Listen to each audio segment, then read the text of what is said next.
ನೋಡಿಯಪ್ಪ, from the root ಬೇರೆ first foundation ಕರೆಕ್ಟಾಗಿ ಇರಬೇಕಲ್ಲ. ಹಳ್ಳಿಯಿಂದ ವಿಧಾನಸೌಧರಿಗೂ ಕೂಡ ಅದೇ ಪದ್ಧತಿಯಲ್ಲಿ ನಾವು ಕೆಲಸ ಮಾಡ್ತೀವಿ. ಈಗ ಸರ್ಕಾರ ಅನುಕೂಲನೆ ಜನರ ಮನಸ್ಸಲ್ಲಿ ಈಗ ಏನಾಗೋಗ್ಬಿಟ್ಟಿದೆ ಅಂದ್ರೆ 30% 40% 60% ಹೀಗೆ ಪರ್ಸೆಂಟೇಜ್ ಏರ್ತಾನೆ ಇದೆ. ನೀವು ಭ್ರಷ್ಟಾಚಾರವನ್ನ ಎಷ್ಟು ಪರ್ಸೆಂಟ್ ಕಡಿಮೆ ಮಾಡಬೇಕು ಅಂತ ಈ ಅಭಿಯಾನ ಮಾಡಿದ್ದೀರಿ? ಯಾವ ಪರ್ಸೆಂಟ್ ಇಲ್ಲ, 0% ಅನ್ನಿಸ್ತೀವಿ.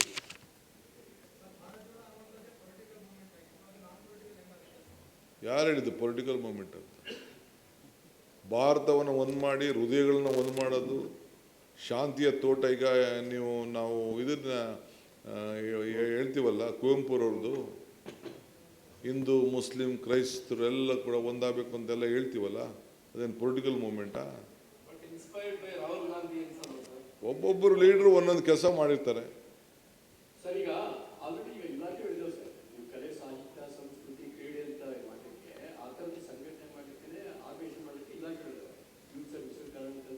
ಅದೇ ಇಲಾಖೆನೂ ಸೇರ್ಕೊಳ್ತಾ ಇದಕ್ಕೆ.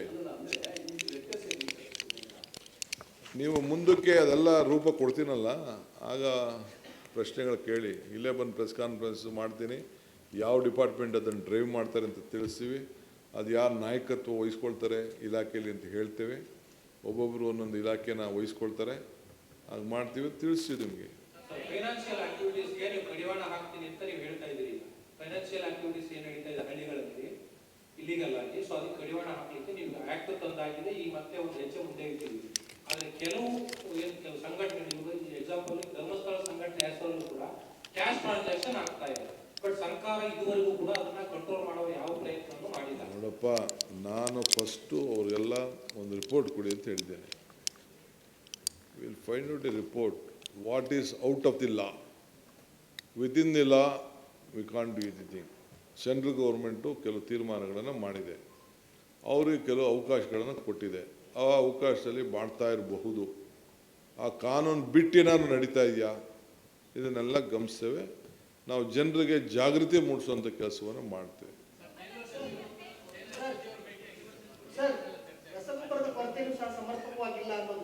ಹೇಳಿ, ಖಂಡಿತ ಅದರ ಬಗ್ಗೆ ಕೂಡ ಚರ್ಚೆ ಮಾಡಿದ್ದೀವಿ. ಲಿಸ್ಟ್ ಇದೆ ನನ್ನ ಹತ್ರ. ಅದಕ್ಕೆ ನಾವು ಜಾಗೃತಿ ಮೂಡಿಸುವಂಥದ್ದು. ಮಳೆ ಬರ್ತದೆ, ಮುಂಜಾಗ್ರತೆಯಾಗಿ ನಾವು ಈಗ ಪ್ರೈಮ್ ಮಿನಿಸ್ಟರ್ ಕೂಡ ಹೇಳಿಲ್ವಾ, ಅವರು ಕೂಡ ಏನು ಬೇಕೋ ಅದಕ್ಕೆ ಹೇಳಿದ್ದಾರೆ. ನಾವು ಏನು ಬೇಕು ಹೇಳಿದ್ದೀವಿ. ನಾನು ಅದ್ರ ಬಗ್ಗೆ ಎಲ್ಲ ಸಪ್ರೇಟ್ ಮೀಟಿಂಗ್ ಇವತ್ತು ಬೆಳಗ್ಗೆ ಕೂಡ ನಾನು ಮಾಡಿದ್ದೀನಿ. ಈ ಮೀಟಿಂಗ್ ಪ್ರಾರಂಭ ಮಾಡೋಕ್ಕಿಂತ ಮುಂಚಿತವಾಗೆ ಎಜುಕೇಷನ್ಗೆ ಸಂಬಂಧಪಟ್ಟಂತೆ ಮಕ್ಕಳ ಅಡ್ಮಿಷನ್ ವಿಚಾರದಲ್ಲಿ ಕೂಡ ಚರ್ಚೆ ಮಾಡಿದ್ದೀನಿ. ಯೂನಿಫಾರ್ಮ್ನ, ಶೂಸು ಎಲ್ಲ ಕೂಡ ಕಂಪಲ್ಸರಿ ಏನು ಟೈಮ್ ಲೈನಲ್ಲಿ ಕೊಡಬೇಕು ಅದನ್ನು ಕೂಡ ತಿಳಿಸಿದ್ದೀನಿ. ಜೊತೆಗೆ ಇಲ್ಲಿ ಕೆಲವು ಈಗ ಮಕ್ಕಳ ಅಡ್ಮಿಷನಲ್ಲಿ ಕೆಲವು ಒಂದೇ ಮಗು 2 ಮಕ್ಕಳು ಇರೋ ಕಡೆ 749 ಶಾಲೆಗಳಿದೆ. ಅಂಥದ್ದು ಏನು ಮಾಡಬೇಕು? ಕೆಲವರು 4072 ಶಾಲೆಗಳು ಬರೀ ಅದಕ್ಕೊಂದು 2 ಮಕ್ಕಳು, 7 ಮಕ್ಕಳು, 8 ಮಕ್ಕಳು ಇದ್ದಾರೆ. ಅಂಥದ್ದು ಕೆಲವು ಏನು ಮಾಡಬೇಕು ಅಂತ ಆ ರೀತಿ ಎಲ್ಲ ಕಂಪ್ಲೀಟ್ ಒಂದು ಲಿಸ್ಟ್ ಇದೆ ನನ್ನ ಹತ್ರ. ಅದನ್ನೆಲ್ಲ ಯಾವ ರೀತಿ ಮಾಡಬೇಕು ಅನ್ನೋದನ್ನು ತೀರ್ಮಾನ ಮಾಡ್ತೀವಿ. ಶೂನ್ಯ ದಾಖಲಾತಿ 964 ಇದೆ. 1ರಿಂದ 5 ಮಕ್ಕಳು 3242 ಸ್ಕೂಲ್ ಇದೆ. 6ರಿಂದ 20 12,696 ಮಕ್ಕಳಿದೆ. 21ರಿಂದ 30 ಮಕ್ಕಳು 4,997 ಇದೆ. ಇದೆಲ್ಲ ಈ ಶಾಲೆಗಳಿಗೆ ಯಾವ ರೀತಿ ಮಾಡ್ಬೋದಾ, ಕ್ಲಬ್ ಮಾಡ್ಬೋದಾ, ಏನು ಮಾಡಬೇಕು ಅಂತೇಳಿ ಅದಕ್ಕೆಲ್ಲ ಮುಂದಕ್ಕೆ ಆಲೋಚನೆ ಮಾಡ್ತೇವೆ. ಈ ರಾಜ್ಯಾದ್ಯಂತ ಮಕ್ಕಳ ಶಿಕ್ಷಣ ಗುಣಮಟ್ಟ ಹೆಚ್ಚಳ ಮಾಡಲಿಕ್ಕೆ ಸರ್ಕಾರ ಗೆಸ್ಟ್ ಟೀಚರ್ಸ್ಗಳನ್ನ ತೀರ್ಕೊಳ್ತಾ ಇದೆ. ಆದ್ರೆ ಅಲ್ಲಿ ಗೆಸ್ಟ್ ಟೀಚರ್ಸ್ಗಳ ಕೈಯಲ್ಲೇ ಎಲ್ಲ ಕೆಲಸಗಳನ್ನ ಮಾಡಿಸುವಂತ ಪರಿಪಾಠ ಕೂಡ ನಡೀತಾ ಇದೆ. ಸಾಕಷ್ಟು ಈಗ ಸಂಘಟನೆಗಳು ಕೂಡ ಆಕ್ರೋಶವನ್ನು ವ್ಯಕ್ತಪಡಿಸ್ತಾ ಇದ್ದಾರೆ. ಸೊ ಇದೇ ಕೊಡ್ತಾ ಇರೋ ಸಂಬಳನೇ ಕಡಿಮೆ, ಕೇವಲ 12,000 ಕೊಡ್ತೀವಿ. ಯಾವ ಕಾರ್ಮಿಕರು ಕೂಡ ಸಿಗೋದಿಲ್ಲ, ಅಷ್ಟು ಕಡಿಮೆ ಸಂಬಳವನ್ನ ಕೊಡ್ತಾ ಇದ್ದೀವಿ. ಅದಕ್ಕೆ ನಾವು ಒಂದು ಒಳ್ಳೆ ಫೌಂಡೇಶನ್ ಆಗ್ತಾ ಇದೀವಿ. ಆಮೇಲೆ ತಿಳಿಸ್ತೀವಿ ನಿಮಗೆಲ್ಲ. ರಸಗೊಬ್ಬರ ವಿಚಾರದಲ್ಲಿ ದಾಸ್ತಾನು ಇದೆ ಅಂತ ಹೇಳ್ತಾ ಇದ್ದೀರಾ, ಅದರ ಬಿತ್ತನೆಗೂ ಮುಂಚೆ ರೈತರು ಪ್ರತಿಭಟನೆ ಮಾಡ್ತಾ ಇದ್ದಾರೆ. ನೋಡಿಯಪ್ಪ, ಎಲ್ಲರೂ ಕೂಡ ಮುಂದಕ್ಕೆ ಏನು ಜಾಗೃತಿ ಆಗಬೇಕು ಅಂತೇಳಿ ಜಾಗೃತಿ ದೃಷ್ಟಿಯಿಂದ ಅವರೆಲ್ಲರೂ ಕೂಡ ಪಾಪ ಅರ್ಜೆಂಟಾಗಿ ಸ್ಟೋರ್ ಮಾಡ್ಕೊಳ್ಳಿಕ್ಕೆ ಪ್ರಯತ್ನ ಮಾಡ್ತಾ ಇದ್ದಾರೆ. ತಪ್ಪೇನಿಲ್ಲ. ಕೇಂದ್ರ ಸರ್ಕಾರ ಕೂಡ ನಮ್ಗೆ ಅದಕ್ಕೆ ಸಹಕಾರ ಕೊಡಬೇಕು. ಅವ್ರ ಹತ್ರ ಕೂಡ ನಾವು ಸಂಪರ್ಕದಲ್ಲಿ ಇದ್ದೇವೆ, ಒತ್ತಡವನ್ನು ಹಾಕ್ತಾ ಇದ್ದೇವೆ. ಅವರು ವಾರ ವಿಚಾರ ತಿಳಿಸ್ತಾ ಇದ್ದಾರೆ. ಅದಕ್ಕೆ ಪ್ರೈಮ್ ಮಿನಿಸ್ಟ್ರು ನೀವು ಇದಕ್ಕೆ ನ್ಯಾಚುರಲ್ ಗೊಬ್ಬರಕ್ಕೆ ಹೋಗಿ ಅಂತ ಅವರು ಕೂಡ ನಮಗೆ ಮಾರ್ಗದರ್ಶನ ಕೊಟ್ಟಿದ್ದಾರೆ. ಎಲ್ಲ ಕಡಿಮೆ ಉಪಯೋಗಿಸಿ ಅಂತ ಹೇಳಿದ್ದಾರೆ. ಅವ್ರದ್ದೇ ಆದಂಥ ಒಂದು ಮೆಷರ್ಸ್ನ ನಮಗೆಲ್ಲ ತಿಳಿಸಿದ್ದಾರೆ. ಅದು ಗಮನದಲ್ಲಿ ಇಟ್ಕೊಂಡಿದ್ದೀವಿ. ಆ ದೃಷ್ಟಿಯಿಂದ ನಾವು ಕೆಲಸ ಮಾಡ್ತಾಯಿದ್ದೀವಿ. ರಾಜ್ಯದ ಫೈನಾನ್ಸ್ ಸಿಚುವೇಶನ್ ಹೇಗಿದೆ ಸರ್?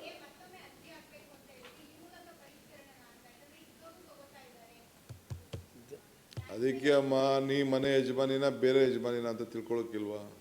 ಒಂದು ಮನೇಲಿ ಎಷ್ಟು ಯಜಮಾನಿ ಇದ್ದಾರೆ ಅಂತ ತಿಳ್ಕೊಬೇಕಲ್ಲ. ಇಬ್ಬಿಬ್ಬರು ಯಜಮಾನಿಗಳಾಗಾದ್ರೆ ಒಂದೇ ಯಜಮಾನಿಗೆ ನಾವು ಕೊಡೋದು. ಯಾರು ಒಂದು ಮನೆ ಯಜಮಾನಿ ಅಂತ ಅವ್ರು ಆಯ್ಕೆ ಮಾಡ್ಕೋಬೇಕು. ಅದೆಲ್ಲ ನಾವು ನೋಡ್ತೀವಿ. ವೋಟರ್ ಲಿಸ್ಟ್ ಇದೆ, ವೋಟರ್ ಲಿಸ್ಟಲ್ಲಿ ಒಂದು ಮನೆ ಎಷ್ಟು ಜನ ಇದ್ದಾರೆ ಅಂತ ನಾವು ನೋಡ್ಕೋತೀವಿ. ಹಿಂದೆ ಎಲ್ಲ ಆನ್ಲೈನ್ ಮಾಡ್ಕೊಬಿಟ್ಟು ಈಗ ಮನೆಗೆ ಹೋಗಿ ಅಪ್ಲಿಕೇಶನ್ ಕೊಡಿಸ್ತೀವಿ. ಒಂದು ಮನೆ ಹೆಂಗಿದೆ ಅಂತ ನೋಡ್ತೀವಿ, ಭಾಗ ಆಗಿದ್ದಾರ ಅಂತ ನೋಡ್ತೀವಿ, ಬೇರೆ ಬೇರೆ ಇದ್ದಾರ ಅಂತ ನೋಡ್ತೀವಿ. ತಾಯಿನೂ ತೊಗೊಳ್ಳೋದು, ಮಗಳು ತೊಗೊಳ್ಳೋದು, ಸೊಸೆನೂ ತೊಗೊಳ್ಳೋದು, ಆ ರೀತಿ ನಡೀತಾ ಇದೆ. ಅವೆಲ್ಲ ನಾವು ಗಮನಿಸ್ತೀವಿ. ಫೈನಾನ್ಷಿಯಲ್ ಸಿಚುವೇಶನ್ ಹೇಗಿದೆ ಸರ್? ತಾವೇ ಫೈನಾನ್ಸ್ ಪೋರ್ಟ್ಫೋಲಿಯೋ ಇದೆ.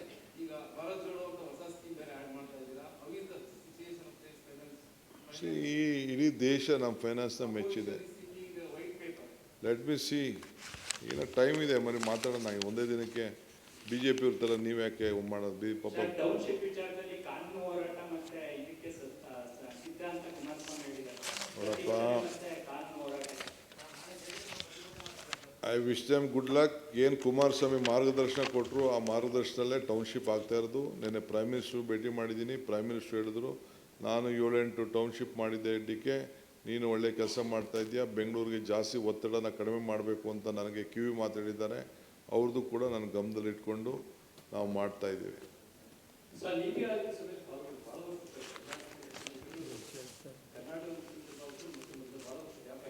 ಏನು ಹೇಳಿ?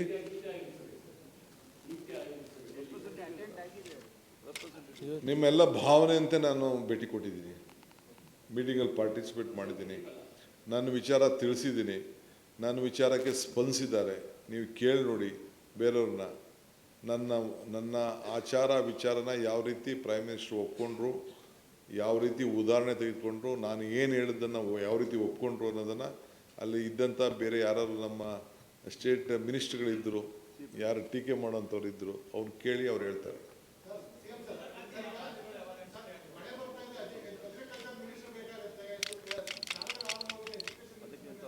By birth I am an agriculturist. By birth ನಾನೊಬ್ಬ ಹುಟ್ಟು ವ್ಯವಸಾಯಗಾರ, ರೈತ. ನಿಮ್ಮನ್ನು ಒಟ್ಟಿಗೆ ತೆಗೆದುಕೊಂಡು ಹೋಗ್ತೀನಿ. ನಾನೇ ಮಿನಿಸ್ಟ್ರು ಕಣೆಯ. ಕರ್ನಾಟಕ ಸುಭಿಕ್ಷವಾಗಿದೆ ಅಂತ ನೀವು ನೀತಿ ಆಯೋಗ ಸಭೆಯಲ್ಲಿ ಹೇಳಿದ್ದೀರಿ. ಆದರೂ ಕೂಡ ಗ್ಯಾರಂಟಿ ಪರಿಷ್ಕರಣೆ ಮಾಡ್ತಾ ಇದ್ದೀರಿ. ಅಲ್ಲಪ್ಪ, ನಾ ಗ್ಯಾರಂಟಿ ಯೋಜನೆನ ಟೀಕೆ ಮಾಡಿದವ್ರು ಅವರು. ಕೊನೆಗೆ ಇಡೀ ನಮ್ಮ ಗ್ಯಾರಂಟಿನ ಇಡೀ ದೇಶಕ್ಕೆ ಅವರು ಹಂಚಿದ್ದಾರೆ. ನಮ್ಮ ಗ್ಯಾರಂಟಿನ ಹಂಚಿದ್ದಾರೆ, ನಮ್ಮ ಗ್ಯಾರಂಟಿನ ಪ್ರಶ್ನೆ ಮಾಡಿದ್ದಾರೆ, ನಮ್ಮ ಗ್ಯಾರಂಟಿನ ಫಾಲೋ ಮಾಡಿದ್ದಾರೆ. ಅದು ನಿಮಗೂ ಎಲ್ಲ ಭಾಳ ಪ್ರೌಡು.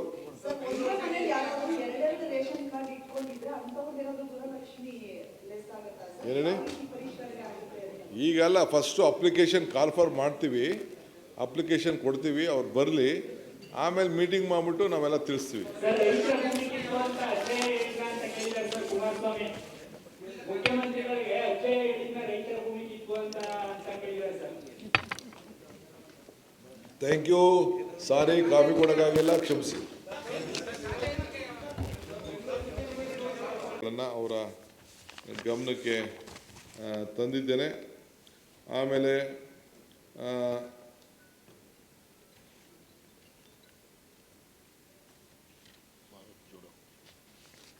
ಭಾರತ್ ಜೋಡೋ ಕಾರ್ಯಕ್ರಮ ನನ್ನ ದೊಡ್ಡ ಕನಸಿನ ಕಾರ್ಯಕ್ರಮ. 25 ವರ್ಷದಲ್ಲೇ ಮಾಡಬೇಕು ಅಂತ ಹೊರಟಿದ್ದೆ. ಕಾರಣದಿಂದ ಅದಾಯಿತು. ಈಗ ಪ್ರತಿ ಪಂಚಾಯತಿಲಿ ಮತ್ತು ನಗರಗಳಲ್ಲಿ 6,000 ಪಂಚಾಯತ್ ಇದೆ, ಇನ್ನು 4,000 ಟೌನ್ ಇದೆ. ಸೌಹಾರ್ದತೆಗೋಸ್ಕರ, ನಮ್ಮ ಮಕ್ಕಳ ಪ್ರತಿಭೆಯನ್ನು ಗುರುತಿಸ್ಲಿಕ್ಕೋಸ್ಕರ ಇವತ್ತು ಬೇಕಾದಷ್ಟು ಅವಕಾಶಗಳು ಬಂದಿದೆ.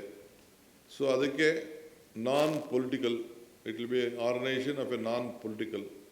ಎಲ್ಲ ಯುವಕರು 16 ವರ್ಷದಿಂದ 35-40 ವರ್ಷದವರೆಗೂ ಡೇಟ್ ಫಿಕ್ಸ್ ಮಾಡ್ತೀವಿ.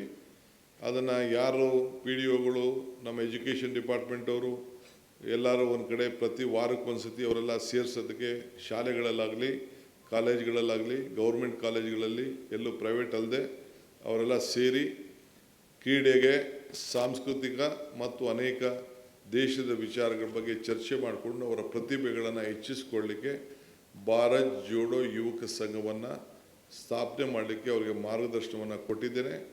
ಅದಕ್ಕೆ ಯಾವ ರೀತಿ ಆ ನಾಯಕತ್ವವನ್ನು ಬೆಳೆಸ್ಕೊಳ್ಳಿಕ್ಕೆ, ಅವ್ರಿಗೆಲ್ಲ ಒಂದು ಗುಣಗಳನ್ನು ಇದನ್ನು ಅವರು ಬೆಳೆಸ್ಕೊಳ್ಳಿಕ್ಕೆ ಒಂದು ಅವಕಾಶವನ್ನು ಮಾಡಿಕೊಡ್ತಾ ಇದ್ದೀವಿ. ವಿತೌಟ್ ಎನಿ ಪೊಲಿಟಿಕಲ್ ಇಂಟರ್ಫಿರೆನ್ಸ್ ಅವರಲ್ಲಿ ಗುರುತಿಸಿ ಅವರಿಗೆ ಈ ಒಂದು ಸಂಘಟನೆಯಲ್ಲಿ ಸಂಘವನ್ನು ಮಾಡಲಿಕ್ಕೆ ಗೈಡ್ಲೈನ್ಸ್ನ ಸದ್ಯದಲ್ಲೇ ಮಾಡ್ತೇನೆ. ಅದ್ರ ಬಗ್ಗೆ ಕೂಡ ಅವ್ರಿಗೆಲ್ಲರೂ ಕೂಡ ತಿಳುವಳಿಕೆಯನ್ನು ಕೊಟ್ಟಿದ್ದೇವೆ, ಆ ಜವಾಬ್ದಾರಿಯನ್ನು ಕೊಟ್ಟಿದ್ದೇವೆ. ಸುಮಾರು 200ರಿಂದ 250 ಜನ ಮಕ್ಕಳು, ವಿದ್ಯಾರ್ಥಿಗಳು, ಯುವಕರು ಅದರಲ್ಲಿ ಪಾಲ್ಗೊಳ್ಬೇಕು. ಗಂಡಾಗಲಿ ಹೆಣ್ಣಾಗಲಿ ಅವರಲ್ಲಿ ಏನೇನು ಪ್ರತಿಭೆ ಇದೆ ಆ ಪ್ರತಿಭೆಗಳನ್ನು ಮಾಡಬೇಕು. ಒಂದು ಪಂಚಾಯತಿಗೆ 10 ಲಕ್ಷ ರೂಪಾಯಿ ವರ್ಷಕ್ಕೆ ಕೊಡುವಂಥ ಕೆಲಸವನ್ನು ಮಾಡ್ತೇವೆ. 10 lakhs ಪರ್ ಪಂಚಾಯತಿ. 10,000 ಇದಕ್ಕೆ 1,000 ಕೋಟಿ ರೂಪಾಯಿ ಆ ಯುವಕರ ಪ್ರತಿಭೆಗಳಿಗೆ ಯಾವುದೇ ಕ್ರೀಡೆ ಇರಲಿ, ಯಾವುದೇ ಕ್ರೀಡೆ ಅವ್ರಿಗೆ ಇಷ್ಟ ಬಂದ ಕ್ರೀಡೆ ಆಯ್ಕೆ ಮಾಡಿಕೊಳ್ಳಿ, ಅವರು ಇಷ್ಟ ಬಂದ ನಾಟಕಗಳನ್ನ ಆಡ್ಕೊಳ್ಳಿ.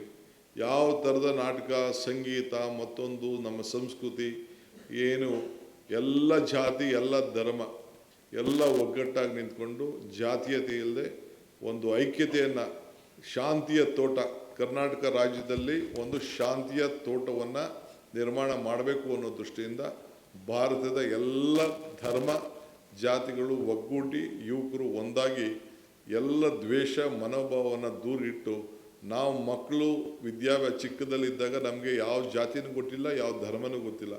ನಾವು ಯಾವ ರೀತಿ ನಾವು ಕಲ್ತ್ಕೊಂಡು ಹೋಗ್ತೀವೋ ಆ ದೃಷ್ಟಿಲಿ ನಾವೆಲ್ಲ ವಿದ್ಯಾಭ್ಯಾಸವನ್ನು ಮಾಡ್ತಿದ್ದೋ, ಹಂಗೆ ಆ ಯುವಕರುಗಳು ಆ ರೀತಿ ಅವರ ಸಂಘಟನೆಯನ್ನು ಮಾಡಿಕೊಂಡು ಬೆಳೀಲಿ ಅನ್ನೋ ದೃಷ್ಟಿಯಿಂದ ಈ ಭಾರತ್ ಜೋಡೋ ಯುವಕರ ಸಂಘವನ್ನು ಸ್ಥಾಪನೆ ಮಾಡಲಿಕ್ಕೆ ಮಾರ್ಗದರ್ಶನವನ್ನು ಕೊಟ್ಟಿದ್ದೇನೆ. ಅದಕ್ಕೆ ನೀವೆಲ್ಲ ಸಿದ್ಧತೆ ಆಗಬೇಕು ಅಂತ ನಾನು ಹೇಳಿದ್ದೇನೆ. ಆಮೇಲೆ ಭ್ರಷ್ಟಾಚಾರ ಮುಕ್ತ ಕರ್ನಾಟಕ. ಯಾರು 10 ರೂಪಾಯಿ ಕೊಡೋಂಗಿಲ್ಲ, ಮಾಡೋಂಗಿಲ್ಲ. ಏನೇ ಆಗಲಿ ಪ್ರತಿ ತಾಲೂಕು ಆಫೀಸ್ನಲ್ಲಿ, ಡಿಸ್ಟಿಕ್ ಆಫೀಸಲ್ಲಿ ಒಂದು ಕಂಪಲ್ಸರಿ ದೊಡ್ಡ ಬೋರ್ಡ್ ಇರ್ತದೆ, ಫೋನ್ ನಂಬರ್ ಇರ್ತದೆ. ಯಾರೇ ಆಗಲಿ ಲಂಚ ಕೇಳಿದ್ರೆ ಅವ್ರಿಗೆ ಫೋನ್ ಮಾಡಬೇಕು. ಕೆಲವರು ಇದ್ದಾರೆ ಎಕ್ಸ್ಟ್ರಾಕ್ಷನ್ ಮಾಡೋಂಥವ್ರು, ಮಧ್ಯವರ್ತಿ ಇದ್ದವರು, ಸುಳ್ಳು ಕೇಸ್ ಹಾಕೋರು, ಸುಳ್ಳು ಕಂಪ್ಲೇಂಟ್ ಕೊಡೋರು ಇರ್ತಾರೆ. ಅದ್ರ ಬಗ್ಗೆ ಕೂಡ ನಾವು ಪರಿಶೀಲನೆ ಮಾಡ್ತೀವಿ. ಸೊ ಅದಕ್ಕೆ ನಾನು ಅಧಿಕಾರಿಗಳಿಗೆ ಒಂದು ವಿಶೇಷವಾದ ಮಾರ್ಗದರ್ಶನ ಕೊಟ್ಟಿದ್ದೇನೆ. ನಾನೇ ಆಗಲಿ ಯಾವುದಾದ್ರು ಏನಾದ್ರು ನಿಮಗೆ ತಪ್ಪು ಮಾಹಿತಿ ಕೊಟ್ಟರೆ, ಇಲ್ಲ ಯಾವುದಾದ್ರು ತಪ್ಪಾಗಿ ಮಾಡಿ ಅಂತ ಹೇಳಿದ್ರೆ ನೀವು ನನ್ನ ಮಾತು ಕೇಳಿಬಿಡಿ ಅಂತ ಹೇಳಿದ್ದೇನೆ. ನಮ್ಮ ಸಚಿವರು ಕೂಡ ಅವ್ರ ಕೈಲೂ ಯಾವ ತಪ್ಪು ಮಾಡ್ಸೋಕ್ಕೆ ಯಾರು ಬಿಡಬಾರ್ದು ಅಂತ ಹೇಳಿದ್ದೇನೆ. ನಮ್ಮ ಶಾಸಕರು ಕೂಡ ಯಾವುದಾದ್ರು ಒತ್ತಡ ತಂದರೂ ಕೂಡ ನನ್ನ ಗಮನಕ್ಕೆ ತನ್ನಿ ಅಂತ ಹೇಳಿದ್ದೇನೆ. All my SPs and DC should be directly connected to me. ನನ್ನ ಹತ್ರ ಧೈರ್ಯವಾಗಿ ನನ್ನ ಹತ್ರ ತಿಳಿಸಿ, ಯಾವುದೇ ಮಂತ್ರಿಗಳು ನಿಮ್ಮ ಮೇಲೆ ಯಾವುದಾದ್ರು ಒತ್ತಡ, ಕಾನೂನು ವಿರುದ್ಧವಾಗಿ ಯಾವುದಾದ್ರು ಒತ್ತಡವನ್ನು ಎಳೆದು ಕೂಡ ನೀವು ಅದಕ್ಕೆ ಮಾಡಬಾರ್ದು ಅನ್ನೋದನ್ನು ನಾನು ಅವ್ರಿಗೆ ಹೇಳಿದ್ದೇನೆ. ನೀವು ಮಾಡೋಕ್ಕೆ ಹೋಗಬೇಡಿ, ಅವ್ರ ಕೈಲೂ ಮಾಡ್ಸೋಕ್ಕೆ ಬಿಡಬೇಡಿ. ನೀವು ಒಂದು ಕಾವಲಾಗಿ ನಮ್ಮ ಸರ್ಕಾರನ ಕಾಯಲೇಬೇಕು ಅಂತ ಹೇಳಿದ್ದೇನೆ. ಸೊ ಭ್ರಷ್ಟಾಚಾರ ಮುಕ್ತ ಸರ್ಕಾರವನ್ನು ಕೊಡಲಿಕ್ಕೆ ನಾವೆಲ್ಲ ಒಂದೇ ಸತಿ ನಾನು ತೆಗೆದುಬಿಡ್ತೀನಿ ಅಂತ ಹೇಳಲಿಕ್ಕೆ ಸಾಧ್ಯ ಇಲ್ಲ. But I will try to do my best. ಅದಕ್ಕೆ ಪ್ರತಿಯೊಬ್ಬರ ಸಹಕಾರ ಕೂಡ ಕೇಳಿದ್ದೀನಿ. ಯಾರು ಕೇಳಿದ್ರು ಕೂಡ ಆ ಫೋನ್ ನಂಬರ್ ಏನು ನಾವು ಡಿಸ್ಪ್ಲೇ ಮಾಡಿರ್ತೀವಿ ಆ ಡಿಸ್ಪ್ಲೇಗೆ ಫೋನ್ ಮಾಡಬೇಕು. ಆ ಫೋನು ಬೆಂಗಳೂರಿಗೂ ಬರ್ತದೆ, ಆ DC ಆಫೀಸ್ಗೂ ಇರ್ತದೆ. ಆ ರೀತಿ ಮಾಡಿಕೊಳ್ತಿದೆ. ಸೊ ಅದಕ್ಕೆ ಯಾರು ಕೂಡ ನಮ್ಮ ಸರ್ಕಾರಕ್ಕೆ ಕೆಟ್ಟ ಹೆಸರು ಬರೋ ರೀತಿ ಮಾಡ್ಬೋದು. ಸೊ ಇಲ್ಲಿ ಯಾವ ಜಾತಿ ಇಲ್ಲ, ಯಾವ ಧರ್ಮ ಇಲ್ಲ, ಯಾವ ಪೋಸ್ಟಿಕಲ್ಲೂ ಕೂಡ ಸಾಮಾಜಿಕವಾಗಿ DC ಒಂದು ಜಾತಿ ಇದ್ದರೆ, SP ಒಂದು ಜಾತಿ ಇರ್ತಾನೆ, DFO ಒಂದು ಜಾತಿ ಇರ್ತಾನೆ, ಇನ್ನೊಂದು ಜಾತಿ ಇರ್ತಾರೆ. ಒಂದೇ ಜಾತಿ ಆಫೀಸರ್ಸ್ನ ಇಲ್ಲಿ ಒಂದೇ ಕಡೆ ಪೂಲಾಗಿ ಮಾಡಲಿಕ್ಕೆ ಅವಕಾಶ ಇಲ್ಲ. ಸೊ ಸಾಮಾಜಿಕ ನ್ಯಾಯ ಎಲ್ಲರೂ ಕೂಡ ಇರಬೇಕು. ಸೊ ಅದರಿಂದ ನಮ್ಮಲ್ಲಿ ಇರೋದ್ರಲ್ಲಿ DC SP ಪೊಲೀಸ್ ಆಫೀಸರ್ಸು, ಕೆಲವು ಅಡ್ಮಿನಿಸ್ಟ್ರೇಷನ್ನು ಭಾಳ ಚೆನ್ನಾಗಿದೆ. IAS ಇರ್ಬೋದು, ನಮ್ಮ ಪೊಲೀಸವರು ಚೆನ್ನಾಗಿ ಕೆಲಸ ಮಾಡ್ಕೊಂಡು ಹೋಗ್ತಾಯಿದ್ದಾರೆ. ಅದಕ್ಕೆ ಅವರ ಹೆಸರಿಗೆ ಧಕ್ಕೆ ತರಬಾರ್ದು ಅಂಥೇಳಿ ಅವ್ರಿಗೆ ಮಾಡಿದ್ದೇವೆ. ಆಮೇಲೆ ಪ್ರತಿಯೊಂದು ಪೊಲೀಸ್ ಸ್ಟೇಷನ್ಲು ಕೂಡ 5 ಜನ ಕಂಪಲ್ಸರಿ ಒಂದು ಸ್ಕ್ವಾಡ್ ಮಾಡಿ 5-6 ಜನ ಮಾಡಿ ರೌಡಿಗಳನ್ನ ರೌಂಡ್ ಅಪ್ ಮಾಡಲಿಕ್ಕೆ ಅವ್ರಿಗೆಲ್ಲರಿಗೂ ಕೂಡ ಯಾವ ಆ್ಯಕ್ಟಿವಿಟೀಸ್ಗೂ ಅವಕಾಶ ಕೊಡದೆ ನೀವು ಮುಂಚಿತವಾಗಿ ಅವ್ರನ್ನ ಏನೇನು ಬೇಕೋ ನೀವು ಮಾಡಿ ಸೈಬರ್ ಕ್ರೈಮಿನ ಕಟ್ಟುನಿಟ್ಟಾಗಿ ಅದನ್ನು ತಡಿಲಿಕ್ಕೆ ಏನು ವ್ಯವಸ್ಥೆ ಮಾಡಬೇಕು ಅದಕ್ಕೆ ನೀವು ಮಾಡಬೇಕು ಅಂತ ಅದಕ್ಕೂ ಕೂಡ ಹೇಳಿದ್ದೇನೆ. ಸೊ ಮತ್ತೆ ಜಿಲ್ಲಾ ಮಟ್ಟದಲ್ಲೂ ಕೂಡ ಪ್ರತಿಯೊಂದು ಸಮಸ್ಯೆನ ಆದಷ್ಟು ಬೆಂಗಳೂರು ಬರೋದು ನಿಲ್ಲಿಸಬೇಕು. ನಾನು ಕೂಡ ಡಿಸ್ಟಿಕ್ ಹೆಡ್ ಕ್ವಾರ್ಟರ್ಸ್ಗೆ ಬಂದವನು ನಾನು ಎಲ್ಲಿಗೆ ಬರ್ತೀನಿ ಆ ತಾಲೂಕಲ್ಲಿ ಅವ್ರ ಹತ್ರ ಉಳಿತೀನಿ. ಬೇರೆ ನಮ್ಮ ಸಾಯಂಕಾಲದತ್ತು ನಮ್ಮ ಲೀಡರ್ಸ್ಗಳ ಹತ್ರ ಏನು ಬೇಕೋ ನಾನು ಮಾತಾಡ್ಕೊಳ್ತೀನಿ. ಸೊ ನೀವು ಎಲ್ಲ ಕಂಪ್ಲೀಟ್ ನಾನು ಮುಂದಕ್ಕೆ ಪ್ರತಿ ಜಿಲ್ಲೆಯೂ ಕೂಡ ನಾನು ಪ್ರವಾಸ ಮಾಡ್ತೀನಿ, ಅದಕ್ಕೆಲ್ಲ ನೀವು ಸರಿ ಮಾಡ್ಕೊಳ್ಳಿ ಅಂತ ಹೇಳಿದ್ದೀನಿ. ಪ್ರತಿ ತಾಲೂಕಲ್ಲೂ ಕೂಡ ಜನಸಂಪರ್ಕ ಸಭೆ ಕಂಪಲ್ಸರಿ ನಮ್ಮ ಡಿಸ್ಟಿಕ್ ಮಿನಿಸ್ಟರ್ಸು ಹೋಗಬೇಕು. ನಮ್ಮ MLAಗಳು ಹೋಬಳಿ ಮಟ್ಟದಲ್ಲಿ ಪಂಚಾಯತಿ ಮಟ್ಟದಲ್ಲಿ ಜನಸಂಪರ್ಕ ಸಭೆ MLAಗಳು ಕಂಪಲ್ಸರಿ ಮಾಡಬೇಕು. ಅದಕ್ಕೇನು ಬೇಕೋ ಫೈನಾನ್ಷಿಯಲ್ ವ್ಯವಸ್ಥೆನ ನಾವು ಮಾಡ್ತೇವೆ. ಸೊ ನಮ್ಮ district ministers compulsory all taluks they have to go, ಹೋಗಬೇಕು, ಜನಸಂಪರ್ಕ ಸಭೆ ನಡೆಸಬೇಕು, ಏನು ಸಮಸ್ಯೆ ಇದೆ ಮಾಡಬೇಕು. ಆಗ ಬೆಂಗಳೂರಿಗಾಗಲಿ ಡಿಸ್ಟಿಕ್ ಆಗಲಿ ಜನ ಬರೋದು ಕಡಿಮೆ ಆಗ್ತದೆ. ಕಾನೂನಲ್ಲಿ ಏನು ಅವಕಾಶ ಇದೆ ಅವಕಾಶವನ್ನು ಮಾಡ್ತೇವೆ. ಸೊ ಈ ಸರ್ಕಾರ ಜನರ ಹತ್ರ ಇರ್ತದೆ. ಸೊ ಆ ಮಟ್ಟದಲ್ಲಿ ನಾವು ಕಾರ್ಯಕ್ರಮವನ್ನು ರೂಪಿಸ್ತೇವೆ. ಅಧಿಕಾರಿಗಳು ಕೂಡ ಪ್ರತಿ ಗ್ರಾಮ ಪಂಚಾಯತಿಗೆ ಹೋಗಬೇಕಾಗ್ತದೆ. ಈ SIR ವಿಚಾರದಲ್ಲಿ ಪ್ರತಿಯೊಂದು ಪಂಚಾಯತಿಲೂ ಕೂಡ ಪ್ರತಿಯೊಂದು ಬೂತಲ್ಲೂ ಕೂಡ ಅವ್ರಿಗೆ ಮಾರ್ಗದರ್ಶನವನ್ನು ಕೊಡಲಿಕ್ಕೆ ಅವರು ನಮ್ಮ ಅಧಿಕಾರಿಗಳು, ಲೋಕಲ್ ಅಧಿಕಾರಿಗಳು, ತಾಲೂಕು ಅಧಿಕಾರಿಗಳು ಯಾರಿದ್ದಾರೆ ಅವೆಲ್ಲರೂ ಕೂಡ ಕಳಿಸಿ ಜಾಗೃತಿ ಮೂಡಿಸುವಂಥ ಕೆಲಸ ಮಾಡಬೇಕು ಅಂತ ಹೇಳಿದ್ದೇನೆ. ಸೊ ಅದಕ್ಕೆ ಬೇಸಿಕ್ ಕಾಮನ್ ಸೆನ್ಸ್ ತಲೆಯಲ್ಲಿರಲಿ. ಈ ದೇಶದಲ್ಲಿ ವಿದ್ಯಾವಂತಿಲ್ಲದವರು ನಡೀತದೆ, ಬುದ್ಧಿವಂತಿಲ್ಲದವರು ನಡೀತದೆ, ಪ್ರಜ್ಞಾವಂತಿಕೆ ಇರಬೇಕು. ಆ ಪ್ರಜ್ಞಾವಂತಿಕೆ ನೀವೆಲ್ಲ ಸೇರಿ ಕೆಲಸ ಮಾಡಬೇಕು ಅಂತೇಳಿ ಅವ್ರಿಗೆ ಮಾರ್ಗದರ್ಶನವನ್ನು ಕೊಟ್ಟಿದ್ದೇನೆ. ಅನೇಕ ಕಡೆ ಮಳೆ ಕೊರತೆ ಈಗಾಗಲೇ ಪ್ರಾರಂಭ ಆಗ್ತಾಯಿದೆ. ಮಳೆ ಕಡಿಮೆ ಆಗಿದೆ, ನೀರು ಕೂಡ ಕಡಿಮೆ ಆಗಿದೆ. ಸೊ ಇದಕ್ಕೆ ಏನು ಮುಂಜಾಗ್ರತೆಯಾಗಿ ನೀವು ಜವಾಬ್ದಾರಿ ತೆಗೆದುಕೊಳ್ಬೇಕು ಅಂತೇಳಿ ಅದಕ್ಕೆ ಹುಲ್ಲಿರ್ಬೋದು, ಮೇವಿರ್ಬೋದು, ಅದಕ್ಕೆ ಕೂಡ ನಾವು ಸಂಬಂಧಪಟ್ಟಂಥ ಲಿಸ್ಟು ಕೂಡ ಇದೆ. ಆಲ್ಮೋಸ್ಟ್ 30% ಮೇಲೆ ಈಗ ನಮಗೆ ಮಳೆ ಈಗ ಬಿದ್ದಿಲ್ಲ. ಇನ್ನು ಬೇಕಾದ ಸಮಸ್ಯೆಗೆ ಕಾಡ್ದಾಗ್ತಾಯಿದೆ. ಬಿತ್ತನೆ ಇನ್ನೂ ಶುರುವಾಗಿಲ್ಲ. ಬಟ್ ನಾವು ಮುಂಜಾಗ್ರತೆಯಾಗಿ ನಾವು ರೆಡಿ ಆಗಬೇಕು ಅಂತ ಅವ್ರಿಗೆ ಹೇಳಿದ್ದೇನೆ. ಜೊತೆಗೆ ಪ್ರತಿ ಹಾಸ್ಟೆಲ್ ಕೂಡ ನಮ್ಮ ಅಧಿಕಾರಿಗಳು ಕಂಪಲ್ಸರಿ ಭೇಟಿ ಕೊಡಬೇಕು. ಅವ್ರ ಜೊತೆ ಊಟ ಮಾಡಬೇಕು, ಯಾವ ರೀತಿ ಊಟ ಇದೆ ಅಂತ ಟೇಸ್ಟ್ ನೋಡಬೇಕು. ನಮ್ಮ ಜನಪ್ರತಿನಿಧಿಗಳು ನೀವು ಕರ್ಕೊಂಡು ಹೋಗಬೇಕು. ಅವರು ಕೂಡ ನಾನು ಈ ಸಂದರ್ಭದಲ್ಲಿ ಹೇಳಿದ್ದೇನೆ. ನಾನು ಇಷ್ಟು ವಿಚಾರನ ನಾನು ತಮ್ಮ ಗಮನಕ್ಕೆ ತರ್ತೇನೆ. ಸೊ ಇನ್ನೂ ಬೇರೆ ವಿಚಾರಗಳಿದೆ, ಬೇರೆ ದಿನ ಕೆಲವು ವಿಚಾರಗಳನ್ನು ತಮ್ಮ ಗಮನಕ್ಕೆ ತಿಳಿಸುವಂಥ ಕೆಲಸ ನಾನು ಮಾಡ್ತೇನೆ.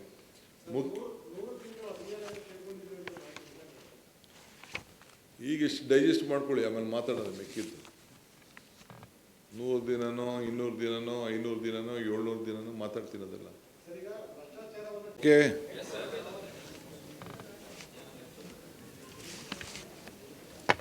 ಎಲ್ಲರಿಗೂ ನಮಸ್ಕಾರ. ನನ್ನ ಜೊತೆ ಎಲ್ಲ ನನ್ನ ಸಹೋದ್ಯೋಗಿಗಳೆಲ್ಲ ಕೂತಿದ್ದಾರೆ. All senior ministers are here. ಇಬ್ಬರು ಮಾತ್ರ ಕೆಲವು ಕೆಲಸಕ್ಕೆ ಹೋಗಿದ್ದಾರೆ ಇದ್ದವರು. ಪರಮೇಶ್ವರ್ ಅವ್ರ ಆರೋಗ್ಯ ಸ್ವಲ್ಪ ಸರಿಯಿಲ್ಲ ಅಂತ ಇವತ್ತು ಪಾರ್ಟಿಸಿಪೇಟ್ ಮಾಡಿಲ್ಲ ಅಷ್ಟೇ. ಸುಮಾರು 7 ಗಂಟೆಯಿಂದ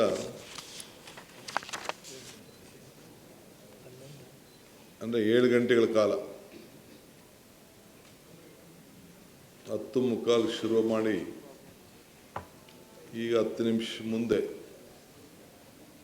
ಈ ಸಭೆನ ಅಂತ್ಯ ಮಾಡಿದ್ದೇನೆ. DC, SP, CO, DFO